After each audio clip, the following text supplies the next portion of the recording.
फिर से आ गई। एक कप का इन्होंने चाय पिया ही था, लेकिन चिड़िया ने फिर से चहचहाना शुरू किया। जब चिड़िया फिर चहचहाने लगी तो इन्होंने अखबार उठा करके फिर से मारा लेकर के। जैसे ही अखबार फिर से मारा, चिड़िया फिर से उड़ी, और उड़ने के बाद में क्या है कि थोड़ी देर में फिर आकर के बैठ गई। बार बार यही करते थे, अखबार मारते थे, चिड़िया उड़ती थी, लौट करके आती थी, और अंत में गुस्से से कहने लगे, नालायक ये चिड़िया भी मुझे शांति से बैठने नहीं देती है। तो वो तमिल का जो कवि है वो अपने तमिल में कविता लिखते हुए उसका जो भाव है वो मैं बता रहा हूं। चिड़िया कहती है, रे रे कुलपति, रे रे कुलपति, तेरी इतनी दुर्गति कि मेरे गीतों का सुनने का भी तेरे पास अवकाश नहीं है।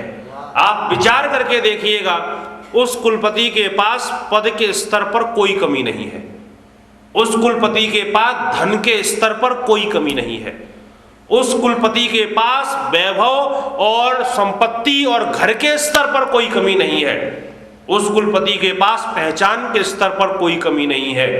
लेकिन विचारों की निश्चयात्मकता न होने के कारण से, विचार स्थिर न होने के कारण से वो कुलपति जो है वो बेचैन और विचलित हो रहा है।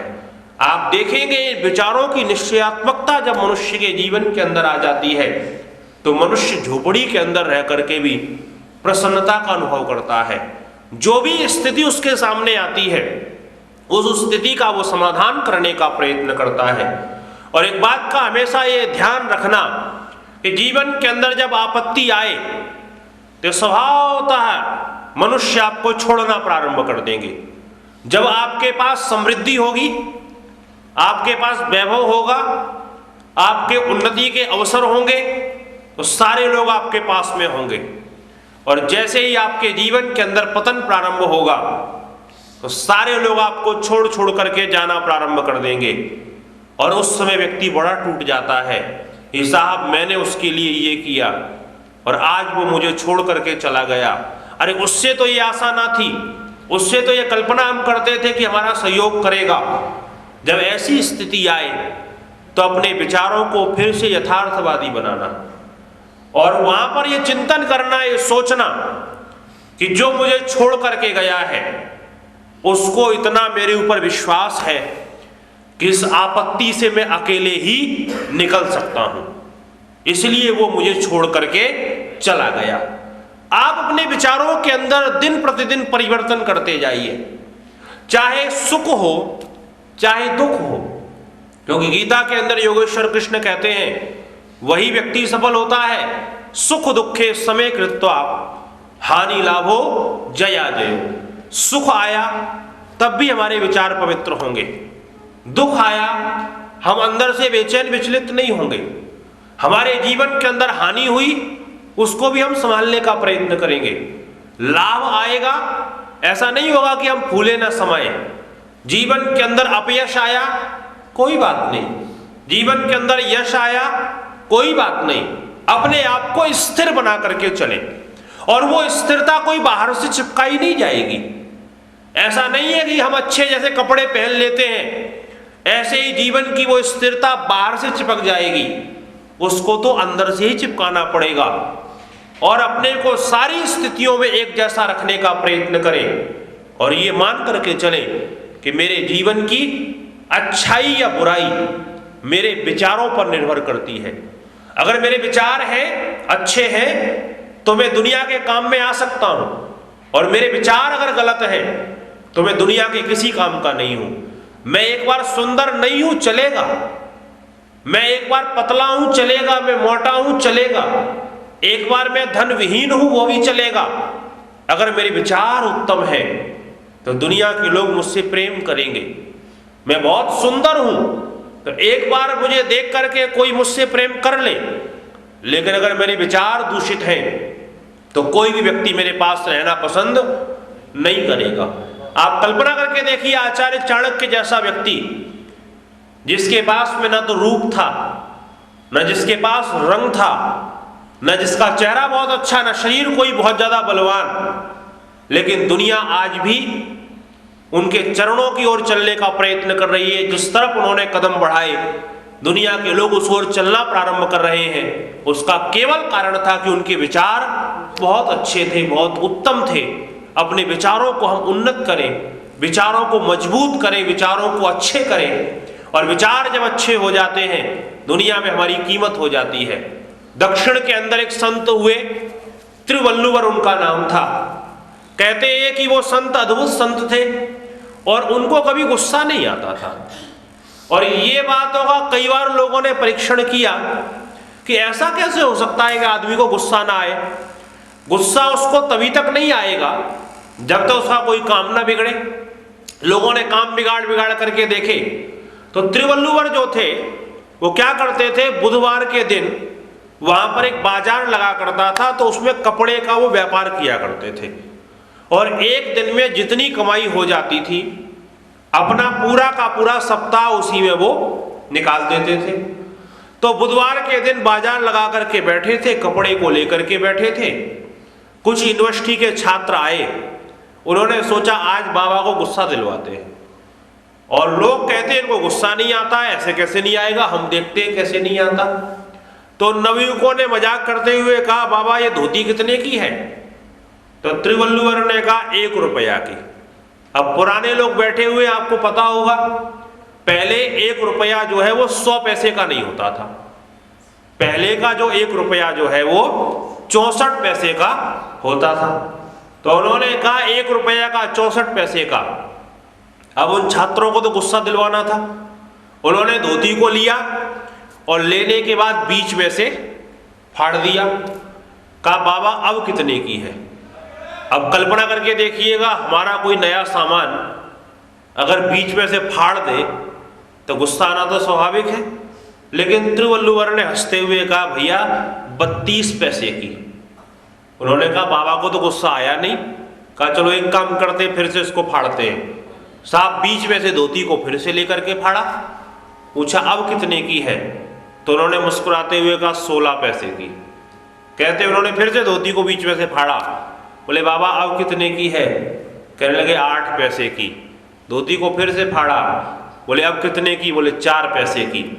धोती को फिर से फाड़ा। बोले अब कितने की? बोले 2 पैसे की।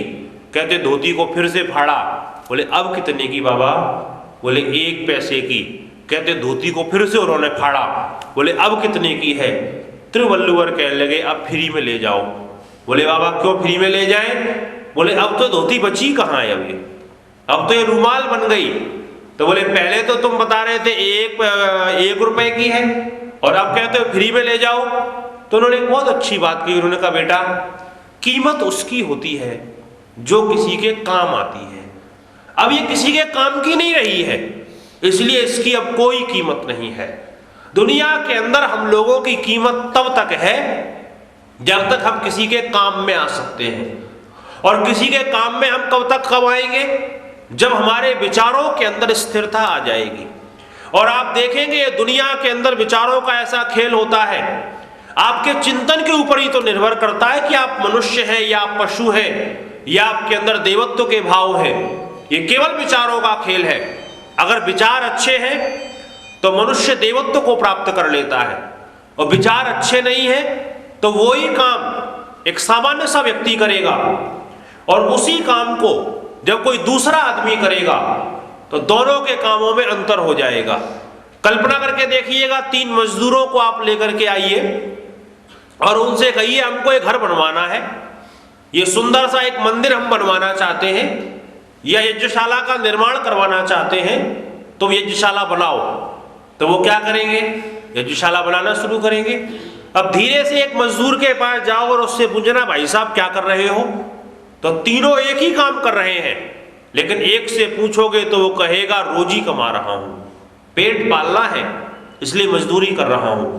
दूसरे से आप पूछिए भाई साहब क्या कर रहे हो, तो कहेगा पत्थर फोड़ रहा हूं। तीसरे से आप पूछिए भाई साहब क्या कर रहे हो, कहेगा यज्ञशाला का निर्माण कर रहा हूं, ये सुंदर सी यज्ञशाला बनाऊंगा, लोग बैठ करके यहाँ यज्ञ करेंगे, उनका जीवन पवित्र होगा, अन्य लोगों का जीवन पवित्र होगा, सुंदर सी यज्ञशाला का निर्माण कर रहा हूं। 3 व्यक्ति हैं, तीनों एक ही काम कर रहे हैं, लेकिन विचारों का अंतर है।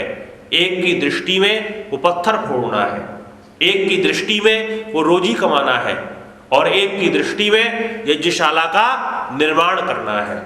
कभी कभी आप चिंतन करके देखिएगा, अभी ठंडी के दिन चल रहे हैं, इस समय नहाने में कितनी दिक्कत होती है। गर्म पानी होने के बाद भी नहाने में परेशानी होती है, और कहीं ठंडे पानी से नहाना पड़ जाए तो। मैं बड़े बड़े लोगों को जानता हूं कि वो लोग नहाने में इतनी बदमाशी करते हैं कि नहाना उनको पसंद नहीं है, जैसे तैसे करके अपना काम चला लेते हैं। और ये नहाने में ठंडी के दिनों में कितनी दिक्कत आती है तो हम लोगों से पूछो। जब गुरुकुलों में पढ़ा करते थे, आज भी पढ़ रहते हैं वहां पर, तो वहां तो ये नियम है 4 बजे उठना है और 4:45 बजे तक अपने कार्यों से निवृत्त होकर के स्नान करने चले जाना है। और वहां तो कोई गर्म पानी नहीं मिलता है, वहां तो वो नल के पानी से ही नहाना पड़ता है। तो साहब कितनी दिक्कत होती है। तो कई विद्यार्थी तो क्या किया करते थे कि वो जो है चुपचाप आकर के मुंह उन्होंने धोया और धोने के बाद में आकर के बैठ जाते थे कि साहब हम नहा करके आ गए। तो गुरुजी से विद्यार्थियों ने शिकायत की। कोई स्वभाव होता है विद्यार्थियों का कि हमको नहाना पड़ रहा है और ये बेईमान ने नहाया नहीं है, तो वो धीरे शिकायत कर देते थे गुरुजी ने स्नान नहीं किया है। तो स्नान नहीं किया तो उन्होंने एक नियम बनाया कि देखो जब तुम लोग आया करोगे तो मैं तुम्हारी चोटी चेक किया करूंगा। बाल तो गुरुकुल में रखते नहीं है, तो चोटी होती है कि चोटी चेक करूंगा गीली है कि नहीं है। तो विद्यार्थियों ने क्या काम किया, चोटी चोटी गीली कर लेते थे उतनी उतनी लेकर के कि साहब गुरुजी नहाया है। तो फिर बताया कि देखो ये छोटी छोटी गीली करके आ जाते हैं। तो उन्होंने कहा कि मैं अब तुम लोगों की लंगोट चेक करूंगा। तो वो लंगोट गीली करके ले आते थे और गुरुजी ये टंगी हुई है और हम नहा करके आ गए हैं। अब वो नहाने में जो दिक्कत हो रही है वो केवल सोच का अंतर है। आप कल्पना करके देखिए, थोड़ी देर के लिए अपना चिंतन बदल दीजिए और सोचिए कि मैं स्नान नहीं कर रहा हूं, परमेश्वर के द्वारा बनाया गया जल है और परमेश्वर के द्वारा बनाया गया मेरा ये शरीर है। परमेश्वर के द्वारा बनाए गए जल से, परमेश्वर के द्वारा बनाए गए शरीर को मैं धोने का काम कर रहा हूं। मैं अपना कोई काम नहीं कर रहा हूं, मैं तो भगवान का काम कर रहा हूं। भगवान ने जल को बनाया, भगवान ने मेरे शरीर को बनवाया, भगवान के जल के द्वारा भगवान के बनाए हुए शरीर को मैं साफ कर रहा हूं। मैं अपना काम नहीं कर रहा हूं, मैं ईश्वर का काम कर रहा हूं। आपको स्नान करने में कोई दिक्कत नहीं होगी। तो जब भी कोई काम करें उस काम के अंदर विचार जरूर कर लें, क्योंकि हमारे यहाँ कवियों ने कहा, बिना विचारे जो करे सो पाछे पछताए और काम बिगाड़े आपनो जग में होत हंसाए। आगे लिखा, बड़ा कि छोटा कुछ काम कीजिए परंतु पूर्वा पर सोच लीजिए। बिना विचारे यदि काम होगा कभी ना अच्छा परिणाम होगा। जब भी कोई हम काम करें तो वहां पर ये विचार कर लें कि क्या काम करना चाहिए, क्या काम नहीं करना चाहिए और इसका परिणाम जीवन के अंदर क्या निकल करके आएगा। अगर ये विचार हमने नहीं किया तो हमारे जीवन के अंदर कभी भी निश्चयात्मकता नहीं आएगी, और जब तक हमारे जीवन के अंदर वो निश्चयात्मकता नहीं आएगी तब तक हमारे सारे काम गड़बड़ हो जाएंगे। ये केवल चिंतन का फर्क होता है। आप सोच करके देखिए, भोजन की थाली आपके सामने आई और उसको देखते ही आप 50 गाली दीजिए। क्या भोजन बनाया है, नमक इसके अंदर ज्यादा हो गया, मिर्ची कम हो गई, सब्जी का तड़का जल गया है, रोटी कम फूली हुई है, और उस भोजन को आप खा जाइए। तो मेडिकल साइंस ये कहती है कि अगर 3 महीने तक आप भोजन को देख करके गाली देते रहें तो आपको टीबी की बीमारी निश्चित रूप से हो जाएगी, आपको ब्लड कैंसर की बीमारी हो जाएगी। वो भोजन जो है वो शरीर पर कम प्रभाव करता है, आपके विचार जो है उसके अंदर ज्यादा प्रभाव करते हैं। आप क्या सोच रहे हैं, किस चिंतन के साथ में भोजन कर रहे हैं, इसका हमारे शरीर के अंदर बड़ा प्रभाव पड़ता है। तो जब भी भोजन की थाली आए तो उसको अमृत समझ करके, क्योंकि हमारे यहाँ एक चीज कही गई, मनुष्य को 2 ही प्रकार का भोजन करना चाहिए, या तो वो हुत शेष खाए या वो भुक्त शेष खाए। पूछा गया ये हुतशेष क्या होता है? तो कहा यज्ञ में जिसकी आहुति हम दे चुके हैं और आहुति दे करके जो बचा हुआ है, हमने घर में बलिवेश्वर देव यज्ञ कर लिया, करने के बाद में जो भोजन बचा है या तो मनुष्य उसको खाए और या फिर जो है भुक्त शेष खाए। ये भुक्त शेष क्या चीज है? कहा कि जो अतिथि के द्वारा भोजन कर लेने के बाद, कोई भी मेहमान है, हमने अतिथि को बुलाया, अतिथि को भोजन करवा देने के बाद में जो भोजन बचता है वो भुक्त शेष कहा गया। और कहा जो हुत शेष होता है, जो भुक्त शेष होता है वो तो केवल प्रसाद होता है, और प्रसाद जब आदमी खाता है तो प्रसन्नता ही उससे होती है। आपने नहीं सुना होगा कभी भी किसी ने जो है प्रसाद खा करके उसके पेट में दर्द हुआ हो, प्रसाद खा करके किसी को भी प्रसन्नता के अलावा और कुछ नहीं मिलता है। तो अपने भोजन को प्रसाद बनाए हम, और भोजन को प्रसाद बनाएंगे तो शरीर को भी बलवान करेगा।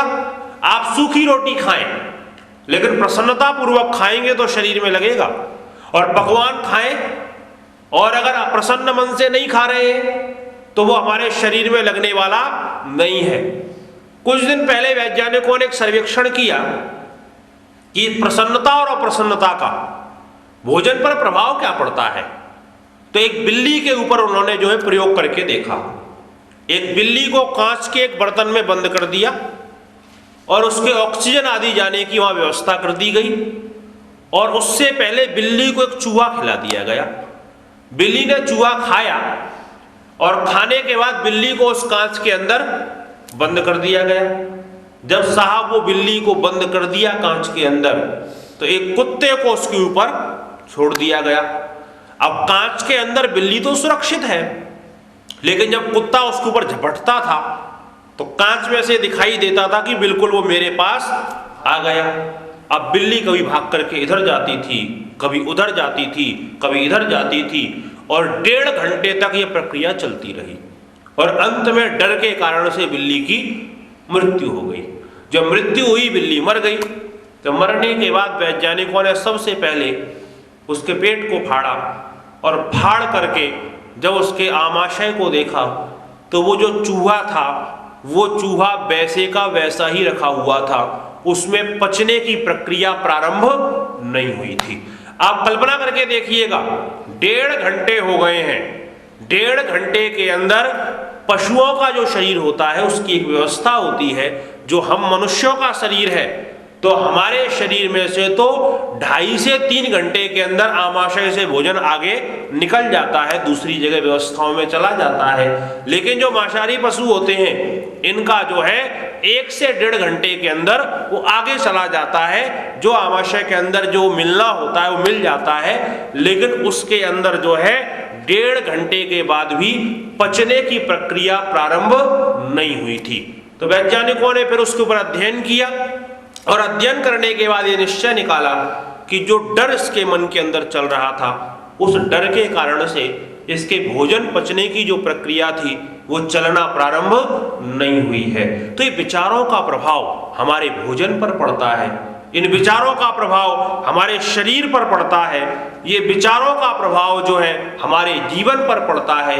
जो विचार हमारे जैसे हो चुके उनका तो हम कुछ नहीं कर सकते, लेकिन आगे हमारे विचार अच्छे हों इस बात के लिए हमको सतत चिंतन करते रहना चाहिए। और इसके लिए योग दर्शन के ऋषि कहते हैं, हेयम दुखम अनागतम। जीवन के अंदर कोई भी जो गलत चीजें हैं जो आने वाली हैं उसको रोकने के लिए व्यक्ति को हमेशा प्रयत्न करते रहना चाहिए। चाहे वो विचार के स्तर पर दूषण आ रहा हो उसको रोकने का प्रयत्न कीजिए, चाहे वो वाणी के स्तर पर आ रहा हो, चाहे वो क्रियाओं के स्तर पर आ रहा हो, सारे के सारी गलत चीजों को आप आगे आने वाली जो चीजें हैं उनको रोकने का प्रयत्न करें। और ये हमेशा एक चीज का अपने जीवन के अंदर ध्यान रखें कि जो हो गया उसके ऊपर ज्यादा चिंतन ना करें, जो आगे होने वाला है उस पर भी ज्यादा चिंतन ना करें। चिंतन विशेष रूप से किस पर करें? जो वर्तमान चल रहा है। हमारे यहाँ कहा गया कि देखो इस बात का स्मरण रखना, गते शोको न कर्तव्यम, भविष्यम नैव चिंतयेत्, कि जो हो गया उसको मत सोचो, और जो भविष्य में होने वाला है उस पर भी विचार मत करो। वर्तमानेन कालेन प्रवर्तन्ते विचक्षणा, जो विचक्षण लोग होते हैं, ज्ञानवान लोग होते हैं, बुद्धिमान लोग होते हैं, वो वर्तमान में जीने का प्रयत्न करते हैं। आप कभी अनुभव करके देखना, आपकी 15 दिन पहले किसी से लड़ाई हुई हो, आज वो लड़ाई नहीं हो रही है, 15 दिन पहले हुई थी, लेकिन उस लड़ाई को आप सोचना शुरू कर दीजिए, और जैसे ही आप सोचना शुरू करेंगे तो एकदम आप तमतमाना शुरू हो जाएंगे। मैं उसको ऐसा कर देता, मैं उसको ऐसा मार देता, मैं उसको ऐसा कर दूंगा। अभी लड़ाई नहीं चल रही है, केवल विचारों के स्तर पर आपने सोचा है। इसलिए कहा कि देखो, जो समझदार लोग होते हैं वो क्या करते हैं, उसके लिए करना केवल इतना है कि जो भूत है अर्थात जो बीत गया उसका आप जूस निकाल लीजिए और भविष्य को वर्तमान में खींच करके ले आइए, और उसके बाद में अपना जीवन जीना प्रारंभ कर दीजिए।